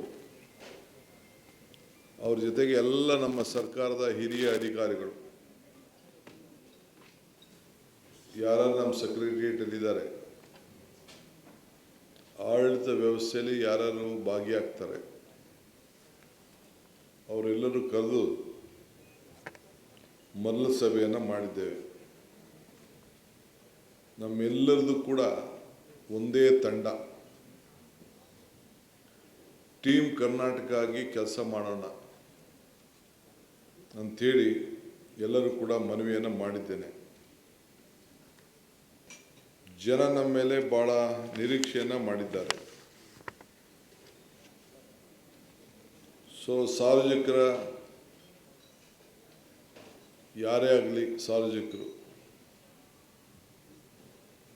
ಅವರ ಸಮಸ್ಯೆಯಿಂದನೇ ನಮ್ಮ ಹತ್ರಕ್ಕೆ ಬರ್ತಾರೆ. ಸಮಸ್ಯೆ ಇಲ್ಲಾಂದರೆ ಯಾರು DC ಆಫೀಸ್ಗಾಗಲಿ, ಸೆಕ್ರೆಟ್ರಿಯೇಟ್ಗಾಗಲಿ, ತಾಲೂಕು ಆಫೀಸ್ಗಾಗಲಿ, ವಿಲೇಜ್ ಅಕೌಂಟೆಂಟ್ ಆಗಲಿ, PDO ಆಫೀಸ್ಗಾಗಲಿ ಬರೋದಿಲ್ಲ. ಬಂದಂಥವ್ರಿಗೆ ಸ್ಪಂದಿಸಬೇಕು, ಪಾಸಿಟಿವ್ ಆಗಿ ಸಮಸ್ಯೆನ ಬಗೆಹರಿಸಬೇಕು. ಇದನ್ನು ಮಾರ್ಗದರ್ಶನವನ್ನು ಕೊಟ್ಟಿದ್ದೇನೆ. ಎಲ್ಲ ಅಧಿಕಾರಿಗಳು 10 ಗಂಟೆಗೆ ಅವರ ಕಚೇರಿಗೆ ಹಾಜರಾಗಬೇಕು. ಎಲ್ಲೇ ಡಿಸ್ಟಿಕ್ ಹೆಡ್ ಕ್ವಾರ್ಟರ್ಸಲ್ಲಿ ಅವರು ಹಾಜರಾದ ತಕ್ಷಣ, ಅವ್ರ ರಿಪೋರ್ಟ್ ಆದ ತಕ್ಷಣ, ಅವರು ತಮ್ಮನ್ನು ಪ್ರೆಸೆಂಟ್ ಮಾಡಿದ ತಕ್ಷಣ ಇಲ್ಲಿ ನಮ್ಮ ಚೀಫ್ ಸೆಕ್ರೆಟ್ರಿ, ಅಲ್ಲಿ ನಮ್ಮ ಅಡ್ಮಿನಿಸ್ಟ್ರೇಷನ್ ನೋಡುವಂಥ ಸೆಕ್ರೆಟ್ರಿ ಯಾರಿರ್ತಾರೆ ಅವ್ರಿಗೆ ಮೆಸೇಜು ಬರಬೇಕು. ಅವ್ರಿಗೇನು GPS ಇಟ್ಕೊಂಡಿರ್ತಾರೆ ಅಲ್ಲಿಂದನೇ ಎಲ್ಲಿಂದ ಅವರು ತಮ್ಮ ಹಾಕ್ತಾರೆ, ಅಲ್ಲಿಂದನೇ ಈಗೆಲ್ಲರೂ ಕೂಡ ಟೆಕ್ನಾಲಜಿ ಅಷ್ಟು ಬೆಳೆದಿದೆ. ಅದನ್ನು ಅವ್ರಿಗೆಲ್ಲರೂ ಕೂಡ ಮಾರ್ಗದರ್ಶನವನ್ನು ಕೊಟ್ಟಿದ್ದೇನೆ. ವಿಲೇಜ್ ಅಕೌಂಟಿಂದ ಹಿಡಿದು, ರೆವಿನ್ಯೂ ಇನ್ಸ್ಪೆಕ್ಟ್ರಿಂದ ಹಿಡಿದು, PDO ಇಂದ ಹಿಡಿದು ಯಾವುದೇ ಇಲಾಖೆ ಅಧಿಕಾರಿಗಳು, ಜಿಲ್ಲಾಧಿಕಾರಿವರೆಗೂ ಕೂಡ ಪೊಲೀಸರಿಗೆ ಎಲ್ಲರೂ ಕೂಡ ಅವರವ್ರ ಹೆಡ್ ಕ್ವಾರ್ಟರ್ಸಲ್ಲಿ ಕಂಪಲ್ಸರಿ ಇರಲೇಬೇಕು. ಅವ್ರದ್ದೊಂದು ಅಡ್ರೆಸ್ಸು, ಪುಸ್ತಕ, ಮನೆ ಅಡ್ರೆಸ್ಸು, ಫೋನ್ ನಂಬರು ಎಲ್ಲ ಕೂಡ ವೆಬ್ಸೈಟಲ್ಲಿ ಮತ್ತು ತಾಲೂಕುಗಳಲ್ಲಿ ಲಭ್ಯ ಇರಬೇಕು. ಅದನ್ನು ತಿಳಿಸಿದ್ದೇನೆ. ಶೈಕ್ಷಣಿಕ ವರ್ಷ ಪ್ರಾರಂಭ ಆಗಿದೆ. ಸೊ ಪ್ರತಿಯೊಬ್ಬ ವಿದ್ಯಾರ್ಥಿಗಳನ್ನು ಶಾಲೆಗೆ ಕರೆಸ್ತಾರಿಸುವಂಥ ಕೆಲಸ ಮಾಡಬೇಕು. ಎಷ್ಟು ಶಾಲೆಗಳಲ್ಲಿ, ಕೆಲವು ಶಾಲೆಗಳಲ್ಲಿ ಸುಮಾರು 0 ಸ್ಟೂಡೆಂಟ್ಸ್ ಕೂಡ ಇದ್ದಾರೆ. ಕೆಲವರು ಬೇಕು ಅಂತ ಮೇಷ್ಟ್ರುಗಳ ಅನುಕೂಲಕ್ಕೆ ಅವನ್ನೆಲ್ಲ ಕರ್ಕೊಂಡು ಬಂದು ಒಬ್ಬನೋ ಇಬ್ಬನೋ ಅಡ್ಮಿಟ್ ಮಾಡಿ ಅವನ ಸಂಬಳಕ್ಕೋಸ್ಕರ ಇಡ್ತಾರೆ. ಅದು ನಮ್ಮ ಹತ್ರ ಮಾಹಿತಿ ಇದೆ. ಅದು ನೆಕ್ಸ್ಟ್ ಕ್ಯಾಬಿನೆಟಲ್ಲಿ ಏನು ಮಾಡಬೇಕು ಅನ್ನೋದನ್ನು ಅಂಥ ವಿಚಾರದಲ್ಲಿ ಕೆಲವು ತೀರ್ಮಾನಗಳನ್ನು ನಾನು ಮಾಡ್ತೇನೆ. ವಿದ್ಯಾರ್ಥಿಗಳ ಸಮವಸ್ತು, ಪಠ್ಯಪುಸ್ತಕ ಮತ್ತು ಶೂಸು ಯಾವುದೇ ಇದು ಕೂಡ ಕಂಪಲ್ಸರಿ ಒಂದು ತಿಂಗಳೊಳಗಡೆ ಎಲ್ಲರೂ ಕೂಡ ತಪ್ಪಿಸೋಂಥ ಕೆಲಸವನ್ನು ಮಾಡಬೇಕು. ಸೊ ಮಳೆ ಪ್ರಾರಂಭ ಆಗ್ತಾಯಿದೆ. ಬಿತ್ತನೆ, ರಸಗೊಬ್ಬರ, ಬೀಜ ಲಭ್ಯತೆ ಇವೆಲ್ಲ ಕೂಡ ವಿತರಣೆ ಮಾಡೋಕ್ಕೆ ಕೇಂದ್ರದಲ್ಲಿ ಬೇಕಾದಷ್ಟು ಸಮಸ್ಯೆಗಳು ಬರ್ತಾಯಿದೆ ವಾರಿಂದ. ಆದರೂ ಕೂಡ ಜನ ಭಾಳ ಹುಷಾರಾಗಿ ಇದನ್ನು ಹ್ಯಾಂಡಲ್ ಮಾಡಬೇಕು ಅಂತ ನಾನು ತಿಳಿಸಿದ್ದೇನೆ. ಜೊತೆಗೆ ಲಾನೀನಾ ಗ್ಲೋಬಲ್ ವಾರ್ಮಿಂಗ್ ಇಲ್ಲಿ ಉಂಟಾಗೋಂಥ ದೊಡ್ಡ ಸಾಧ್ಯತೆ ಇದೆ. ಸೊ ಅಲ್ಪಾವಧಿ ಮಳೆ, ಕೆಲವು ಕಡೆ ಕೋಸ್ಟಲ್ಲಿ ಪ್ರವಾಹ ಇವೆಲ್ಲ ಕೂಡ ಇದೆ. ನಿನ್ನೆ ತಾವೆಲ್ಲ ಗಮನಿಸಿರಬೇಕು, ಕೆಲವು ಕಡೆ ಸಿಟಿಗಳಲ್ಲೇ ಫ್ಲೈಟ್ಗಳು ಲ್ಯಾಂಡ್ ಆಗಲಿಕ್ಕೆ ಆಗಿಲ್ಲ. ಅಂಥ ದೊಡ್ಡ ಮಳೆ, ಗಾಳಿ ಎಲ್ಲ ಕೂಡ ಪ್ರಾರಂಭ ಆಗ್ತಾಯಿದೆ. ಇದನ್ನು ಭಾಳ ಹುಷಾರಾಗಿರಬೇಕು. ಜೊತೆಗೆ ನಮ್ಮ ಅಗ್ನಿಶಾಮಕ ದಳ, ಫೈರ್ ಫೋರ್ಸ್ ಅವರು ಭಾಳ ಹುಷಾರಾಗಿ ಇದರಲ್ಲಿ ಕಾರ್ಯಕ್ರಮನ ನಿರೂಪಿಸಬೇಕು. ಇದು ಕೂಡ ಅವರೆಲ್ಲರೂ ಕೂಡ ಮಾರ್ಗದರ್ಶನ ಕೊಟ್ಟಿದ್ದೇನೆ. ಈಗ ಜೊತೆಗೆ ಇನ್ನು ಕೆಲವು ಭಾಳ ಪ್ರಮುಖವಾದ ವಿಚಾರ ಏನು ಅವ್ರಿಗೆ ಹೇಳಿದ್ದೇನೆ ಅಂದರೆ, ಎಲ್ಲರೂ ಕೂಡ ಮತದಾನದ ಹಕ್ಕು SIR ಪ್ರಾರಂಭ ಆಗ್ತಾಯಿದೆ. All district ministers, all DCs compulsory ಪ್ರತಿಯೊಂದು ತಾಲೂಕಿಗೂ ಹೋಗಿ ಭೇಟಿ ಕೊಟ್ಟು BLO ಅವ್ರಿಗೆ ಮಾರ್ಗದರ್ಶನ ಕೊಟ್ಟು, ಯಾವುದೇ ಪಕ್ಷದ BLAಗಳಿರಲಿ ಅವ್ರ ಜೊತೆ ಸಂಪರ್ಕ ಇಟ್ಕೊಂಡು ಅವ್ರ ಮತದಾನದ ಹಕ್ಕನ್ನು ಅವ್ರಿಗೆ ಕೊಡಿಸ್ಬೇಕು. ಮತದಾನ ಯಾಕೆಂದರೆ ಈಗ ಮ್ಯಾಪಿಂಗ್ ಅಂತ ಏನು ಹೇಳ್ತಾರೆ, ಅದು ಮ್ಯಾಪಿಂಗ್ ಬರೀ ಅಧಿಕಾರಿಗಳಿಗೆ ಮಾತ್ರ ಮ್ಯಾಪಿಂಗ್. 90%, 98%, 97, 86 ಅಂತ ಮ್ಯಾಪಿಂಗ್ ಅವರಲ್ಲಿ ಇಟ್ಕೊಂಡಿರ್ಬೋದು. ಅದು ನಮಗೆ ಲೆಕ್ಕ ಇಲ್ಲ. ಯಾವುದೇ ಮತದಾನ, ನಾನು ಕಡ್ಡಾಯವಾಗಿ ಹೇಳ್ತಾ ಇದ್ದೀನಿ, ಇದನ್ನು ಭಾಳ ಕ್ಲೀನಾಗಿ ನೀವು ನೋಟ್ ಮಾಡ್ಕೊಳ್ಳಿ. ಯಾವುದೇ ಮತದಾರರು ಇನ್ಕ್ಲೂಡಿಂಗ್ ಡಿ ಕೆ ಶಿವಕುಮಾರ್ ಆಗಲಿ, ಇಲ್ಲಿರೋಂಥ ಎಲ್ಲ ಮಂತ್ರಿಗಳು ಅವರು ಮತ ಉಳಿಸ್ಕೊಳ್ಬೇಕು ಅಂತಂದರೆ ಅವರು ಕಂಪಲ್ಸರಿಯಾಗಿ ಎನ್ಯುಮರೇಷನ್ ಫಾರಮ್ಸ್ ಏನಿದೆ, ಅರ್ಜಿ ಏನಿದೆ, BLO ಏನು ಒಂದು ಅರ್ಜಿ ಕೊಡ್ತಾರೆ, ಆ ಅರ್ಜಿ ಫಾರಮ್ಗೆ ಫಿಲ್ಲಪ್ ಮಾಡಿ ಕೊಟ್ಟರು ಮಾತ್ರ ಅವರ ಮತ ಉಳಿತದೆ. ಇಲ್ಲ ಅಂದರೆ ಅವ್ರ ಮತ ಉಳಿದಿಲ್ಲ. 3 ಬಾರಿ BLAಗಳು ಅವರ ಮನೆ ಬಾಗಿಲಿಗೆ ಬಂದು ಮನೆ ಇಲ್ಲ ಅಂತಂದರೆ ಕೊಡ್ತಾರೆ, ಇಲ್ಲ ಅಂದರೆ ನೋಟಿಸ್ ಬೋರ್ಡಲ್ಲಿ ಹಾಕ್ತಾರೆ. ಸೊ ಅದಕ್ಕೆ ಅವಕಾಶ ಕೊಡೋಕ್ಕೆ ಹೋಗಬೇಡಿ. ಯಾರೇ ಹೊರಗಡೆ ಕೆಲಸ ಮಾಡ್ತಾಯಿದ್ದಾರೆ ಅವರ ಬದುಕಿಗೋಸ್ಕರ ಹೊರಗಡೆ ರಾಜ್ಯದಲ್ಲಿರ್ಬೋದು, ಹೊರಗಡೆ ರಾಷ್ಟ್ರದಲ್ಲಿರ್ಬೋದು, ಹೊರಗಡೆ ಊರಿನಲ್ಲಿರ್ಬೋದು, ಅವ್ರದ್ದೆಲ್ಲ ದಾಖಲೆಗಳನ್ನು ಪಡ್ಕೊಂಡು ನೀವು ಅದನ್ನು ಮತದಾನದ ಅವ್ರಿಗೆ ಸೈನ್ ಹಾಕ್ಸಿಸ್ಬಿಟ್ಟು ನೀವು ಕೊಡಬೇಕು ಅಂತ ತಿಳಿಸಿದ್ದೇವೆ. ಎಲ್ಲರಿಗೂ ಕೂಡ ರೆಸಿಡೆನ್ಷಿಯಲ್ ಸರ್ಟಿಫಿಕೇಟ್ ಕೊಡಬೇಕು. ಯಾರಿಗೆ ರೆಸಿಡೆನ್ಷಿಯಲ್ ಸರ್ಟಿಫಿಕೇಟ್ ಇಲ್ಲ ಅವರೆಲ್ಲರಿಗೂ ರೆಸಿಡೆನ್ಷಿಯಲ್ ಕೊಡಬೇಕು ಅಂತ ಹೇಳಿದ್ದೇನೆ. ಏಕೆಂದರೆ ಮುಂದಕ್ಕೆ ನೀವು ಮತದಾನದ ಹಕ್ಕಿಲ್ಲ ಅಂದರೆ ಆ ಮನೆಯಲ್ಲಿ ಯಜಮಾನರುಗಳಿಗೆ ಏನು ನಾವು 5 ಗ್ಯಾರಂಟಿಗಳನ್ನು ಕೊಡ್ತಾ ಇದ್ದೀವಿ, ಪೆನ್ಷನ್ಗಳು ಏನು ಬರ್ತಾ ಇದೆ, ಸರ್ಕಾರ ಸೌಲಭ್ಯ ಏನಿದೆ, ಅದಕ್ಕೆ ತೊಂದರೆ ಆಗ್ತದೆ. ಸೊ ಕಂಪಲ್ಸರಿಯಾಗಿ ಅವರು ಆ ಮತದಾನದ ಹಕ್ಕನ್ನು ಪಡ್ಕೊಳ್ಳಿಕ್ಕೆ ಅವರ ವೋಟನ್ನು ಕಂಪಲ್ಸರಿ ಇಟ್ಕೊಳ್ಬೇಕು. ವೋಟ್ ಇಟ್ಕೊಳ್ಳಿಲ್ಲ ಅಂದರೆ ಅವ್ರಿಗೆಲ್ಲ ಥರದ ಸೌಲಭ್ಯವೂ ಸಿಗೋದಿಲ್ಲ. ಈಗಾಗಲೇ ವಿದ್ಯಾರ್ಥಿಗಳಿಗೆ ಗಂಡು ಮತ್ತು ಹೆಣ್ಮಕ್ಳು ಪ್ರಯಾಣ ಮಾಡ್ತಾಯಿದ್ರು. ಗಂಡು ಮಕ್ಕಳುಗಳಿಗೂ ಈಗಾಗಲೇ ಜಿಯೋ ಕೂಡ ಈಗಾಗಲೇ ಇಶ್ಯೂ ಆಗಿದೆ. ಈಗ ಪ್ರಕ್ರಿಯೆಯನ್ನು ಅವರು ಪ್ರಾರಂಭವನ್ನು ಮಾಡ್ತಾರೆ. ಅದಕ್ಕೇನು ಮಾಡಬೇಕು, ಅದು ಯಾವ ರೀತಿ ಅಪ್ಲಿಕೇಶನ್ ತೆಗೆದುಕೊಳ್ಬೇಕು, ಏನು ಐಡೆಂಟಿಫಿಕೇಷನ್ ಕಾರ್ಡ್ ಹೆಂಗೆ ಕೊಡಬೇಕು, ಬಸ್ ಪಾಸ್ ಏನು ಕೊಡಬೇಕು, ಅದನ್ನು ಅವ್ರಿಗೆಲ್ಲರೂ ಕೂಡ ಕೊಡ್ತಾರೆ. ಇದ್ರ ಜೊತೆಗೆ ನಮ್ಮ ಸುಮಾರು 100 ಚಿಲ್ಲರೆ ಕೋಟಿ ರೂಪಾಯಿ ಹಣ ಈಗಾಗಲೇ ಕೆಲವು ಗೃಹಲಕ್ಷ್ಮಿ ಯಾರು ವಯಸ್ಸಾಗಿತ್ತು, ಯಾರು ಯಜಮಾನರು ತೀರ್ಕೊಂಡಿದ್ರು, ಅದೆಲ್ಲ ಕೆಲವೆಲ್ಲ ತೆಗೆದುಕೊಬಿಟ್ಟಿದ್ದಾರೆ. ಸೊ ಅದಕ್ಕೆ ನಾವು ಮತ್ತೆ ವಾಪಸ್ಸು ಆ ವಸ್ತುದಲ್ಲಿ ಯಾರ್ಯಾರ್ದೋ ಫೋನ್ ನಂಬರ್ ಕೊಟ್ಬಿಟ್ಟಿದ್ದಾರೆ. ನಾವು ಅದನ್ನು ತನಿಖೆ ಮಾಡಿಸಿದ್ವಿ. ಮೊನ್ನೆ ಬಾಗಲಕೋಟಲ್ಲಿ, ದಾವಣಗೆರೆಯಲ್ಲಿ ಕೂಡ ಟ್ರೈ ಮಾಡ್ದೋ, ಬೇರೆ ಕಡೆಲ್ಲ ಟ್ರೈ ಮಾಡ್ದೋ, ಸುಮಾರು ಹಳ್ಳಿಗಳಲ್ಲಿ ಮಾಡಿದ್ವಿ. ಯಾರೋ ನಂಬರ್ಗೆ ಫೋನ್ ಹೋಗ್ತಾ ಇದೆ, ಅವ್ರ ಹತ್ರ ಇಲ್ಲ, ಮಾಹಿತಿ ಇಲ್ಲ.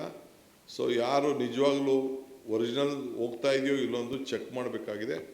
ಅದಕ್ಕೆ ಮತ್ತೆ ಅವರು ಅರ್ಜಿಗಳನ್ನು ಕೊಡಬೇಕಾಗ್ತದೆ. ಯಾರಿಗೂ ನಿಲ್ಸಕ್ಕೆ ಹೋಗಲ್ಲ ನಾವು, but they will have to give an application. ಯಾರನ್ನ ಹಣನೂ ಕೂಡ ಯಾರು ಕೂಡ ತೆಗೆದಾಕಬೇಕು ಅಂತ ನಮಗೆ ಇಷ್ಟ ಇಲ್ಲ, ತೆಗೆಯೋದು ಇಲ್ಲ. ಬಟ್ ಅವ್ರು ಕರೆಕ್ಟ್ ಮಾಹಿತಿಯನ್ನು ಅವರು ಕೊಡಬೇಕು. ಯಾವ ಬ್ಯಾಂಕಲ್ಲಿ ತೆಗೆದುಕೊಳ್ತಾ ಇದ್ದೀವಿ, ನಮ್ಮ ಕರ್ನಾಟಕದ ಬ್ಯಾಂಕ್ ಹೋಗ್ತಾ ಇದೆಯಾ, ಹೊರಗಡೆ ರಾಜ್ಯಕ್ಕೆ ಹಣ ಹೋಗ್ತಾ ಇದೆಯಾ, ಇಲ್ಲ ಅವ್ರೇನಾದ್ರು ಈ ಪೋಜಿ ಸ್ಕೀಮ್ಗಳಲ್ಲಿ ಯಾರು ಸಣ್ಣ ಲಂಚಕ್ಕೋ ಇಲ್ಲಾಂದರೆ ಯಾವುದಾದ್ರು ಒಂದು ಹೋಗ್ತಾ ಇದೆಯಾ ಅನ್ನೋದೆಲ್ಲ ಕೂಡ ನಮಗೆ ಮಾಹಿತಿ ಬೇಕಾಗ್ತದೆ. ಏಕೆಂದರೆ ಅವರು ಬದುಕಲಿ ಅಂಥೇಳಿ ಆರ್ಥಿಕವಾದಂಥ ಶಕ್ತಿ ಸಿಗಬೇಕು, ಅವ್ರಿಗೆ ಕುಟುಂಬಕ್ಕೆ ಅನುಕೂಲ ಆಗಬೇಕು ಅಂಥೇಳಿ ನಾವು ಈ ಗೃಹಲಕ್ಷ್ಮಿ ಕೊಡ್ತಾ ಇದ್ದೀವಿ. ಗೃಹ ಜ್ಯೋತಿಗೂ ಕೂಡ ಅವರು ಅರ್ಜಿಯನ್ನು ಕೊಡಬೇಕು. 1,64,000 ಜನ ಯಾರು ಮನೇಲಿದ್ದಾರೆ ಅವ್ರಿಗೆಲ್ಲ ಕೊಡ್ತಾ ಇದ್ದೀವಿ. ಅವರು ಕೂಡ ಒಬ್ಬೊಬ್ಬರು 5, 6, 7 ಇದಿದೆ ಅವ್ರಿಗೆ. ಅವರೇ ವಾಸ ಇದ್ದಾರಾ, ಬೇರೆ ವಾಸ ಮಾಡ್ತಾ ಇದ್ದಾರಾ, ಯಾರ ಮನೇಲಿ ವಾಸ ಮಾಡ್ತಾರೆ, ನಮ್ಮ ಕರ್ನಾಟಕದವ್ರು ಅಲ್ವಾ, ಅವ್ರ ವ್ಯವಸ್ಥೆ ಏನಿದೆ, ಇದನ್ನೆಲ್ಲ ಕೂಡ ನಮಗೆ ಮಾಹಿತಿಯನ್ನು ತಿಳ್ಕೊಳ್ಬೇಕಾಗ್ತದೆ. ಅವರು ಕೂಡ ಗುರುತಿನ ಚೀಟಿಯನ್ನು ನಾವು ಕೊಡಬೇಕಾಗ್ತದೆ. ಈಗ ನಾವು ಸುಮ್ಮನೆ ಒಂದು ಸಣ್ಣ ಚೀಟಿನ ನಾವು ಕೊಡ್ತಾಯಿದ್ದೀವಿ, 0 ಬಿಲ್ ಕೊಡ್ತಾಯಿದ್ವಿ, ನಮಗೇನು ತೊಂದರೆ ಇಲ್ಲ, ಇಷ್ಟೇ ಮಾಡ್ತಾಯಿದ್ದೀವಿ. ಒಂದು ಕಾರ್ಡ್ ಕೊಡೋದ್ರಲ್ಲಿ ಏನು ಸಮಸ್ಯೆ ಇಲ್ಲ. ಯಾರು ಗೃಹ ಜ್ಯೋತಿ ಬಳಸ್ಕೊಳ್ತಾ ಇದ್ದಾರೆ, ಜಿನೈನಾಗೆ ಕೆಲವರು ಅಂಗಡಿ, ಮನೆ ಕೆಳಗಡೆ ಅಂಗಡಿ ಇದೆ, ಮೇಲ್ಗಡೆ ಮನೇಲಿದ್ದಾರೆ, ಎರಡಕ್ಕೂ ಸೇರಿ ತೆಗೆದುಕೊಳ್ತಾ ಇದ್ದಾರೆ, ಅಂಥವರು ಬೇರೆ ಸಪ್ರೇಟಾಗಿ ಅಂಗಡಿಗೆ ಹಾಕ್ಕೊಳ್ಳಿ. ನಾವು ವಾಸಕ್ಕೆ ಮಾತ್ರ ಕೊಡ್ತಾಯಿದ್ದೀವಿ, ಅವರ ಬಿಸ್ನೆಸ್ಗೆಲ್ಲ ಕೊಡೋಕ್ಕಾಗಲ್ಲ ನಾವು. ಆ ದೃಷ್ಟಿಯಿಂದ, ಯಾಕೆಂದರೆ 200 ಯೂನಿಟ್ಟು ದಿನೇ ಜಾಸ್ತಿ ಆಗ್ತಾಯಿದೆ ಬೆಲೆ. ಪವರ್ ಬೆಲೆ 10 ರೂಪಾಯಿ, 12 ರೂಪಾಯಿ, 13 ರೂಪಾಯಿ ಎಲ್ಲ ಕೂಡ ಆಗ್ತಾಯಿದೆ. ನಾವು ಪರ್ಚೇಸ್ ಮಾಡಬೇಕಾದ್ರೂ ಕೂಡ 7, 8, 9 ರೂಪಾಯಿವರೆಗೂ ಕೂಡ ಹೋಗ್ತಾ ಇದೆ. ಸೊ ಅದರಿಂದ ನಾವು ಹುಷಾರಾಗಿ ಎಷ್ಟು ಯಾರಿಗೆ ಜಿನೇನಾಗಿ ತಲುಪಬೇಕೋ ಆ ದೃಷ್ಟಿಯಿಂದ ನಾವು ಅರ್ಜಿಯನ್ನು ಇನ್ನು ಕೆಲವು ದಿನದಲ್ಲಿ ಕೊಡಲಿಕ್ಕೆ ಪ್ರಾರಂಭ ಮಾಡ್ತಾ ಇದ್ದೀವಿ. ಅದಕ್ಕೆ ನಾನು ಎಲ್ಲ ನಮ್ಮ ಜಿಲ್ಲಾಧಿಕಾರಿಗಳಿಗೆ, CO ಗೆ ಮತ್ತು ಆಫೀಸರ್ಸ್ಗೆ ಈ ವಿಚಾರದಲ್ಲಿ ನಮ್ಮ ಗ್ಯಾರಂಟಿ ಕಮಿಟಿ ಮೆಂಬರ್ಸು ಅವರೆಲ್ಲ ಸೇರಿ ಅದನ್ನು ಕೊಡ್ತಾರೆ. ನೀವು ಕೂಡ ನಿಮ್ಮ ಅಧಿಕಾರಿಗಳು ಹೋಗಿ ತಲುಪಿಸಿ ಅದನ್ನು ಕರೆಕ್ಟ್ ಮಾಡಿ. ನೀವು ಯಾರು ಮೀಟರ್ ರೀಡರ್ಸ್ ಇರ್ತಾರೆ ಅವರೆಲ್ಲರೂ ಕೂಡ ಹೋಗಬೇಕು. ಪಂಚಾಯತಿ ಆಫೀಸರ್ಸ್ ಯಾರಿರ್ತಾರೆ, ಯಾರು PDOಗಳು ಯಾರಿರ್ತಾರೆ ಅವರೆಲ್ಲರೂ ಕೂಡ ಇದನ್ನು ಅಪ್ಲಿಕೇಶನ್ನ ತಲುಪಿಸಿ ಎಂಟ್ರಿ ಮಾಡಿಸ್ಕೊಂಡು ದಾಖಲೆಗಳನ್ನು ವಿತ್ ಫೋಟೋ ಇಲ್ಲ ಅಂದರೆ ನಾವೇ ಫೋಟೋ ಇಟ್ಕೊಂಡು ಅದಕ್ಕೆ ಪೇಸ್ಟ್ ಮಾಡೋಂಥ ಕೆಲಸನ ನಾವು ಮಾಡ್ತೇವೆ. ಇದಕ್ಕೆ ಅವ್ರಿಗೆಲ್ಲರೂ ಕೂಡ ನಾನು ಮಾರ್ಗದರ್ಶನವನ್ನು ಕೊಟ್ಟಿದ್ದೇನೆ. ಇನ್ನೊಂದು ಭಾಳ ಪ್ರಮುಖವಾದ ವಿಚಾರ ಏನು ಅವ್ರಿಗೆ ತಿಳಿಸಿದ್ದೇವೆ ಅಂತಂದರೆ, ಈಗ ಒಂದು ಹೊಸ CSR ಪಾಲಿಸಿ ತರ್ತಾ ಇದ್ದೇವೆ. ಏನು CSR ಪಾಲಿಸಿ ಅಂದರೆ ಗ್ರಾಮೀಣ ಪ್ರದೇಶದಲ್ಲಿ, ಟೌನಲ್ಲ, ಸಿಟಿಗಳಲ್ಲ, ಹಳ್ಳಿಗಳಲ್ಲಿ, ನಮ್ಮ ದೇಶದಲ್ಲಿ, ನಮ್ಮ ರಾಜ್ಯದಲ್ಲಿ ಯಾರು ಇಲ್ಲಿ 2% ಕಂಪಲ್ಸರಿ CSRಗೆ ಖರ್ಚು ಮಾಡಬೇಕು ಅಂತಿದೆ. ಫಸ್ಟ್ ಪ್ರಿಯಾರಿಟಿ ನಮ್ಮ ಶಾಲೆಗಳಿಗೆ. ಜನ ನಗರಕ್ಕೆ ಬರೋದನ್ನ ತಪ್ಪಿಸ್ಬೇಕು, ಟೌನ್ಗಳಿಗೆ ಬರೋದನ್ನ ತಪ್ಪಿಸ್ಬೇಕು. ವಿದ್ಯಾಭ್ಯಾಸಕ್ಕೋಸ್ಕರ ಒಳ್ಳೆ ಕ್ವಾಲಿಟಿ ಎಜುಕೇಷನ್ ಕೊಡಿಸ್ಬೇಕು. ಕನಿಷ್ಠ ನಮ್ಮದೇ ಆದಂಥ ಡಿಸೈನ್ ಕ್ರಿಯೇಟ್ ಮಾಡಿದ್ದೀವಿ. ಮುಂದಕ್ಕೆ ಕೆಲವು ಒಂದೊಂದು ಸ್ಕೂಲ್ನ ಅಡಾಪ್ಟ್ ಮಾಡೋಕ್ಕೆ ತಿಳಿಸ್ತೀವಿ. ಗೌರ್ಮೆಂಟ್ ಶಾಲೆಗಳಿಗೆ ಅವರಿಗೆ ಫೆಸಿಲಿಟೀಸ್ ಕೊಟ್ಟು, ನಗರಗಳಲ್ಲಿ, ಟೌನ್ಗಳಲ್ಲಿ ಯಾವ ರೀತಿ ಕ್ವಾಲಿಟಿ ಎಜುಕೇಷನ್ ಸಿಗ್ತಾ ಇದೆ ಅದೇ ರೀತಿ ವಿದ್ಯಾಭ್ಯಾಸವನ್ನು ಕೊಡಿಸ್ಬೇಕು ಅನ್ನೋ ದೃಷ್ಟಿಯಿಂದ CSR ಶಾಲೆಗಳನ್ನು ಮಾಡಬೇಕು ಅಂತ ತೀರ್ಮಾನ ಮಾಡಿದ್ದೇವೆ. ಈಗಾಗಲೇ ನಮ್ಮ ಜಿಲ್ಲೆಯಲ್ಲೇ ನೀವು ಹೋಗಿ ನೋಡ್ಕೊಂಬನ್ನಿ, ಒಂದು 20ಕ್ಕೂ ಹೆಚ್ಚು ಇಂಥ ಶಾಲೆಗಳನ್ನು ನಾವು ಪ್ರಾರಂಭ ಮಾಡಿದ್ದೇವೆ. ಅದನ್ನು KPS ಆಗಿ ಪರಿವರ್ತನೆ ಮಾಡ್ಬೋದು, ಇಲ್ಲಾಂದರೆ ರೆಗ್ಯುಲರ್ ಸ್ಕೂಲ್ ಆಗಿ ಮಾಡ್ಬೋದು. ಅವೆಲ್ಲ ಗೌರ್ಮೆಂಟ್ ಸ್ಕೂಲ್. ಅವ್ರು ಯಾರು CSR ಸಂಸ್ಥೆಯವರು ಸರ್ಕಾರಕ್ಕೆ ದುಡ್ಡು ಕೊಡೋದು ಅವಶ್ಯಕತೆ ಇಲ್ಲ. ನಾವು ಅವರಿಗೆ ಮಾಡೆಲ್ ಮಾತ್ರ ಕೊಡ್ತೀವಿ ಅಷ್ಟೇ. ಈ ರೀತಿ ಕಟ್ಕೊಡ್ಬೇಕು, ಈ ರೀತಿ ಫೆಸಿಲಿಟಿ ಇರಬೇಕು, ಈ ರೀತಿ ಲ್ಯಾಬ್ಗಳಿರಬೇಕು, ಈ ರೀತಿ ಇರಬೇಕು ಅಂತ ಕಟ್ತೀವಿ. ಅವರೇ ಕೊಟ್ಕೊಂಡು ಅವ್ರ ಹೆಸರು ಕೂಡ ಅವ್ರು ಹಾಕ್ಕೊಳ್ಳಿ, ಅವ್ರ ಬ್ರ್ಯಾಂಡ್ನ ಅವ್ರು ಮಾಡ್ಕೊಳ್ಳಿ. Let the brand themselves. ನಮಗೇನು ಸಮಸ್ಯೆ ಇಲ್ಲ. ಅವ್ರು ಬಿಲ್ಡಿಂಗ್ ಕಟ್ಕೊಡ್ತಾರೆ. It will be a purely government school, private school ಅಲ್ಲ. ಪ್ರೈವೇಟ್ ಸ್ಕೂಲ್ ನಮ್ಮ ಮಕ್ಕಳು ಖಾಸಗಿ ಶಾಲೆ ಏನು ಕ್ವಾಲಿಟಿ ಇದೆ ಅದೇ ಕ್ವಾಲಿಟೀಲಿ ಹೋಗಬೇಕು. ಇವತ್ತು ಹೆಂಗೆ ನಮ್ಮಲ್ಲಿ ಮೊರಾರ್ಜಿ ಶಾಲೆ ಇರ್ಬೋದು, ಬೇರೆ ಶಾಲೆಗಳಲ್ಲಿ ಯಾವ ರೀತಿ ವಿದ್ಯಾಭ್ಯಾಸ ಮಾಡಿಕೊಂಡು ಒಳ್ಳೊಳ್ಳೆ ರ್ಯಾಂಕ್ಗಳನ್ನು ಪಡ್ಕೊಂಡು ಚೆನ್ನಾಗಿ ಇದನ್ನು ಮಾಡ್ತಾಯಿದ್ದಾರೆ. ಆದರ್ಶ ಶಾಲೆಗಳು, ಬೇರೆ ಹೆಸರುಗಳಲ್ಲಿ ಶಾಲೆಗಳಿದೆ, ಹಾಸ್ಟೆಲ್ಗಳಿದೆ. ಆ ರೀತಿ ಅವರೆಲ್ಲರೂ ಕೂಡ ಒಳ್ಳೆ ಬಿಲ್ಡಿಂಗ್ಗಳನ್ನು ವ್ಯವಸ್ಥೆ ಮಾಡಿಕೊಂಡು ಒಳ್ಳೆ ಇನ್ಫ್ರಾಸ್ಟ್ರಕ್ಚರ್ ಕ್ರಿಯೇಟ್ ಮಾಡಲಿಕ್ಕೆ ನಾವು ಕಾರ್ಯಕ್ರಮವನ್ನು ನಾವು ರೂಪಿಸಿ ಆ ಸದ್ಯದಲ್ಲೇ ಇನ್ನೊಂದು 2-3 ದಿನದಲ್ಲಿ ಅವ್ರಿಗೆ ಪಾಲಿಸಿ ಎಲ್ಲ ಹೋಗ್ತಾ ಇದೆ. ಮತ್ತು ಈಗಾಗಲೇ ನಾನು 240 ಸ್ಕ್ವೇರ್ ಫೀಟ್ದು ಈಗಾಗಲೇ ಜಿಯೋ ಕೂಡ ಇಶ್ಯೂ ಆಗಿದೆ, ಅದು ಕೂಡ ಆಗ್ತಾಯಿದೆ. ಇದಲ್ಲದೆ for the first time in India private employment exchange ಯಾರ್ಯಾರು ಉದ್ಯೋಗವನ್ನು ಖಾಸಗಿಲಿ ಪಡ್ಕೊಳ್ಬೇಕು ಅವರು ಈ ಎಕ್ಸ್ಚೇಂಜಲ್ಲಿ ಎನ್ರೋಲ್ ಮಾಡ್ಕೊಳ್ಬೇಕು. ಯಾರು ಫ್ಯಾಕ್ಟ್ರಿಗಳಿಗೆ ಉದ್ಯೋಗ ಬೇಕು ಆ ಹುಡುಗರುಗಳು ಕೆಲವೆಲ್ಲ ಬೇಕಾದಷ್ಟು ನೀವೆಲ್ಲ ಗಮನಿಸಿದ್ದೀರಿ, ಅವರು ಪ್ರೈವೇಟಾಗಿ ಮಾಡ್ಕೊಳ್ಳೋದು, ಜಾಬ್ ಫೇರ್ ನಡೆಸೋದು ಇವೆಲ್ಲ ಮಾಡ್ತಾರೆ. ನೇರವಾಗಿ ಅವರು ಎಕ್ಸ್ಚೇಂಜಲ್ಲಿ ನಮ್ಮ ಹುಡುಗರುಗಳು ರಿಜಿಸ್ಟರ್ ಮಾಡ್ಕೊಳ್ತಾರೆ. ಆ ಸಂಸ್ಥೆಯವ್ರಿಗೆ 50 ಜನ ಬೇಕಾ, 20 ಜನ ಬೇಕಾ, 30 ಜನ ಬೇಕಾ, ಏನು ಕ್ವಾಲಿಫಿಕೇಷನ್ ಬೇಕಾ ಅವರು ಎಕ್ಸ್ಚೇಂಜ್ ಮಾಡ್ತಾರೆ. ನಮ್ಮ ಸ್ಥಳೀಯರಿಗೆ ಹೆಚ್ಚಿಗೆ ಅವಕಾಶ ಸಿಗಬೇಕು. ನಾವು ಅವ್ರ ಹತ್ರ ಮಾತಾಡ್ತೀವಿ. ಅವ್ರಿಗೂ ಎಲ್ಲರಿಗೂ 100% ನಾವು ತೆಗೆದುಕೊಳ್ಳಿ ಅಂತ ಹೇಳಲಿಕ್ಕೆ ಆಗೋದಿಲ್ಲ. ಏಕೆಂದರೆ ಕೆಲವು ಟೆಕ್ನಿಕಲ್ ಹ್ಯಾಂಡ್ಸು ಹೊರಗಡೆಯಿಂದನೂ ಅವಕಾಶ ಕೊಡಬೇಕಾಗ್ತದೆ. ಸೊ ಬೇರೆಯವ್ರಿಗೆ ನಮ್ಮ ಸ್ಥಳದಲ್ಲಿ ಅವ್ರಿಗೊಂದು ಪರ್ಸೆಂಟೇಜ್ ನಾವು ಫಿಕ್ಸ್ ಮಾಡ್ತೀವಿ. ಆ ಪ್ರಕಾರ ನಮ್ಮಿಂದ ಯಾರು ಉಪಯೋಗ ಪಡ್ಕೊಂಡಿರ್ತಾರೆ ಅವ್ರಿಗೆ ನಮ್ಮ ರಾಜ್ಯದಲ್ಲಿ ಅವ್ರು ಮಾಡ್ತಾರೆ. 100% ಆಗದೆ ಹೋದರೂ ಕೂಡ ಕೆಲವು ಪರ್ಸೆಂಟೇಜ್ನ ನಾವು ಅವ್ರ ಮಾತುಕತೆ ಮಾಡಿ ಅವ್ರ ಹತ್ರ ಫಿಕ್ಸ್ ಮಾಡ್ತೀವಿ. ನಮ್ಮ ಸ್ಥಳೀಯರಿಗೆ, ಯುವಕರಿಗೆ ಉದ್ಯೋಗವನ್ನು ಕಲ್ಪಿಸ್ಕೊಡಲು ಒಂದು ಸೇತುವೆಯನ್ನು ನಿರ್ಮಾಣ ಮಾಡ್ತದೆ. ಇದು ಯುಗ ವರ್ಷ ಇದು ಯೂತ್ಸ್ಗೋಸ್ಕರ ನಾವು ಹೊಸ ಯುವಕರ ಯುಗವನ್ನು ಪ್ರಾರಂಭವನ್ನು ನಾವು ಮಾಡ್ತಾಯಿದ್ದೇವೆ. ಸೊ ಯುವಕರಿಗೆ ಒಂದು ದೊಡ್ಡ ಅವಕಾಶವನ್ನು ನಾವು ಇದನ್ನು ಯಾರು ವಿದ್ಯಾರ್ಥಿಗಳಿದ್ದಾರೆ, ಈ ಕೆಲಸವನ್ನು ಮಾಡ್ತಾಯಿದ್ದಾರೆ, ಯಾರು ಪೆನ್ಷನ್ಗಳು ತೆಗೆದುಕೊಳ್ತಾ ಇದ್ದಾರೆ, ಯಾರು ಎಂಪ್ಲಾಯ್ಮೆಂಟ್ ಇಲ್ಲದೆ ಇರ್ತಾರೆ ಅವ್ರಿಗೊಂದು ಸಂಪರ್ಕವನ್ನು ಮಾಡಿಕೊಳ್ಳಿಕ್ಕೆ ಎಲ್ಲೆಲ್ಲ ಹೋಗಿ ನಮಗೆಲ್ಲ ಮಂತ್ರಿಗಳಿಗೆ ದಿನ ಒಂದು 100 ಅರ್ಜಿಯಾರು ನಮ್ಮ ಹತ್ರ ಬರ್ತವೆ, ಕೆಲಸ ಕೊಡಿಸಿ ಅಂತೇಳಿ.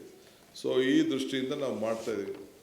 ಈಗ ನಮ್ಮ ಎಸ್ ಪಿಗಳಿಗೆ, ಡಿ ಸಿಗಳಿಗೆ ಈ ಪೋಸಿಸ್ ಸ್ಕೀಮ್ ಮೊನ್ನೆ ತಾನೇ ನೀವು ಗಮನಿಸಿದಿರಲ್ಲ, ಇವೆಲ್ಲ ಕೆಲವೆಲ್ಲ 1 ರೂಪಾಯಿಗೆ 3 ರೂಪಾಯಿ ಬಡ್ಡಿ ಕೊಡ್ತೀವಿ, 2 ರೂಪಾಯಿ ಬಡ್ಡಿ ಕೊಡ್ತೀವಿ, 30%, 36%, 48%, ಇದೆಲ್ಲ ಕೂಡ ಇಂಟೆಲಿಜೆನ್ಸ್ ಅವ್ರ ಹತ್ರ ನಾನು ಹೇಳಿದ್ದೀನಿ. ಪೊಲೀಸ್ ಅವ್ರಿಗೆ ನಿಮ್ಮದೇ ಆದಂಥ ಇಂಟೆಲಿಜೆನ್ಸ್ ಬಿಟ್ಟು ವಿಲೇಜ್ ಅಕೌಂಟೆಂಟು ಮತ್ತು ರೆವಿನ್ಯೂ ಇನ್ಸ್ಪೆಕ್ಟರ್ಗಳು ಮತ್ತು ಪಿ ಡಿ ಒಗಳು ತಿಳಿಸಿ ಯಾರ್ಯಾರು ಈ ರೀತಿ ಮಾಡ್ತಾ ಇದ್ದಾರೆ.